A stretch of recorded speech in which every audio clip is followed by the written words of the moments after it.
ഈശോയിൽ പ്രിയപ്പെട്ടവരെ, അഞ്ചപ്പത്തിലേക്ക് പ്രാർത്ഥന ഒരു സ്വാഗതം. ഞാൻ നിങ്ങളോട് ഒരു കാര്യം പറഞ്ഞാൽ നിങ്ങൾ എന്നോട് എഗ്രി ചെയ്യുമെന്ന് എനിക്ക് ഉറപ്പുണ്ട്. കാര്യം എന്താണെന്നോ, നമ്മുടെ ജീവിതത്തിൽ മുറിവേൽക്കാത്തവരായി ആരും തന്നെ ഉണ്ടാകില്ല.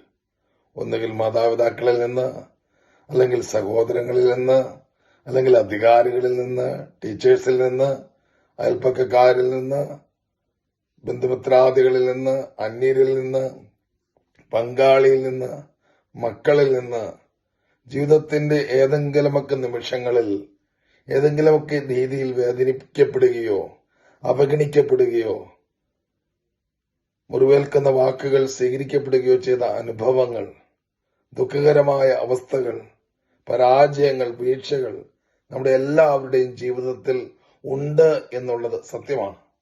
എന്നാൽ നമ്മുടെ ജീവിതത്തെ തകർക്കുവാനും നശിപ്പിക്കുവാനും ഇല്ലായ്മ ചെയ്യാനും ആഗ്രഹിക്കുന്ന പിശാച് ഇപ്രകാരമുള്ള മുറിവുകളെ തന്റെ താവളങ്ങളാക്കി മാറ്റി, ഇപ്രകാരമുള്ള അവസ്ഥകളെ തനിക്ക് തന്റെ ആധിപത്യം ഉറപ്പിക്കാനുള്ള വേദികളാക്കി മാറ്റി നമ്മുടെ ജീവിതങ്ങളെ തകർത്ത് കളയുന്ന, നിത്യ ദുരിതപൂർണമാക്കുന്ന, ദുഃഖപൂർണമാക്കുന്ന, അസ്വസ്ഥമാക്കുന്ന കെണിയെക്കുറിച്ച് നമ്മൾ ബോധവാന്മാരാകണം. നമുക്ക് എത്ര പരാജയങ്ങളും വേദനകളും മുറിവുകളും ഉണ്ടെങ്കിലും ഹോസിയ പ്രവചനത്തിൽ അതിന്റെ 14 അധ്യായത്തിൽ 8 തിരുവചനം പറയുകയാണ്, നിനക്ക് ഉത്തരമരുളുന്നതും നിന്നെ സംരക്ഷിക്കുന്നതും ഞാനാണ്, നിത്യഹരിതമായ സരളമരം പോലെയാണ് ഞാൻ, നിനക്ക് ഫലം തരുന്നത് ഞാനാണ്. മറ്റൊരർത്ഥത്തിൽ പറഞ്ഞാൽ നമ്മുടെ മുറിവുണക്കുന്നത് കർത്താവാണ്. നമുക്ക് നഷ്ടമായവ തിരികെ നൽകുന്നത് കർത്താവാണ്. നമുക്ക് യഥാർത്ഥമായ ആനന്ദം നൽകുന്നത് കർത്താവാണ്. മനുഷ്യനിൽ നിന്നോ, വ്യക്തികളിൽ നിന്നോ, സാഹചര്യങ്ങളിൽ നിന്നോ അല്ല നമ്മൾ നഷ്ടപ്പെട്ടത് പോയത് തിരിച്ച് കണ്ടെത്താനും സ്വീകരിക്കാനും പരിശ്രമിക്കേണ്ടത്. വ്യക്തികളിലേക്കും സാഹചര്യങ്ങളിലേക്കും മുറിവുകളിലേക്കും നോക്കി സ്വയം പഴിക്കുകയും കുറ്റപ്പെടുത്തുകയും കുറ്റാരോപണം നടത്തുകയും അസ്വസ്ഥമാകുകയും ചെയ്യുന്ന ജീവിതങ്ങൾ അറിഞ്ഞും അറിയാതെയും സാത്താന് നമ്മൾ ഗ്രിപ്പ് കൊടുക്കുകയാണ്. ഈ അപകടം നമ്മൾ തിരിച്ചറിയണം. നമ്മൾ അനേകരെ കാണുന്നുണ്ട് വേദനിക്കുന്നവരെ. കഴിഞ്ഞ ദിവസം പരിശുദ്ധാത്മാവ് പറയുകയാണ്, നീ വിശുദ്ധ ബൈബിളിലേക്ക് നോക്കിക്കേ, എത്രയോ തകർന്ന ജീവിതങ്ങൾ, എത്രയോ കുറവുള്ള ജീവിതങ്ങൾ. പത്രോസിന് കുറവുണ്ടായില്ലേ? മഗ്ദലനയ്ക്ക് കുറവുണ്ടായിരുന്നില്ലേ? തോമാസ് ലേഹിക്ക് കുറവുകളും മുറിവുകളുമല്ലായിരുന്നോ? സക്കേവൂസിന്, അല്ലെങ്കിൽ നമ്മുടെ പൗലോസായി മാറിയ സാവൂളിന് എത്രയോ ജീവിതങ്ങളിലാണ്.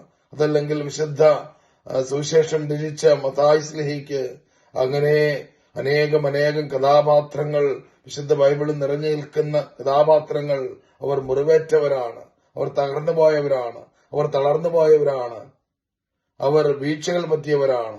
പക്ഷേ അവരുടെ ജീവിതങ്ങൾ യേശുവാകുന്ന പ്രകാശത്തിലേക്ക് ദൃഷ്ടികൾ ഉയർത്തിയപ്പോൾ, അവരുടെ ജീവിതങ്ങൾ യേശുവാകുന്ന സത്യത്തിലേക്ക്, സൗഖ്യത്തിലേക്കും തങ്ങളുടെ ജീവിതങ്ങളെ സമർപ്പിച്ചു കഴിഞ്ഞപ്പോൾ, ലോകത്ത് ഒരു വ്യക്തിക്കും, ഒരു ശക്തിക്കും, ഒരു സാഹചര്യത്തിനും ഒരിക്കലും തകർക്കാൻ പറ്റാത്ത അനുഗ്രഹത്തിന്റെ, കൃപയുടെ, ആനന്ദത്തിന്റെ സാക്ഷ്യങ്ങളായി ആ ജീവിതങ്ങൾ മാറിയെങ്കിൽ, വചനം കേൾക്കുന്ന പ്രിയപ്പെട്ട കുടുംബമേ, ഇത് നിനക്കുള്ള വചനദൂതാണ്.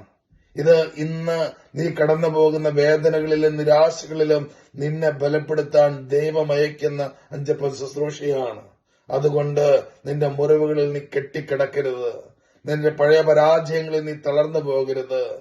നിനക്ക് ചുറ്റുമുള്ള അപൂർണരായ വ്യക്തികളിൽ നിന്ന് പൂർണ്ണത നേടാനും സൗഖ്യം സ്വീകരിക്കാനും ആനന്ദം അനുഭവിച്ച് സായുജ്യമടയാനും പരിശ്രമിച്ച് നീ തളർന്നു പോകരുത്.